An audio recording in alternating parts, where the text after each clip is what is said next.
Mănânc deserturi cu zahăr sau îndulcitori și cred că atâta timp cât sunt în deficit caloric, voi slăbi. Deci totul e în regulă. Sună tentant, nu-i așa?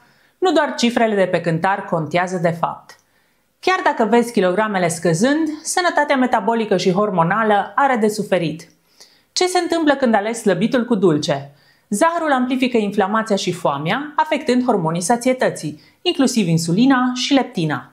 Îndulcitorii artificiali, aspartam, sucraloză, acet sulfam K sau cei natural procesați, stevie, eritritol, xilitol, pot perturba microbiomul intestinal, destabiliza apetitul și chiar favoriza riscul de diabet sau boli cardiovasculare, deși nu aduc calorii.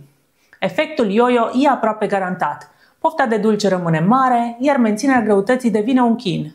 Sănătatea nu se vede doar pe cântar. Consumul regulat de îndulcitori ca sucraloză, aspartam sau chiar stevie în exces poate induce intoleranțe la glucoză, tulburări digestive și stres oxidativ celular. Studiile recente arată riscuri ascunse la nivel de ficat, inimă și imunitate, indiferent dacă slăbești sau nu.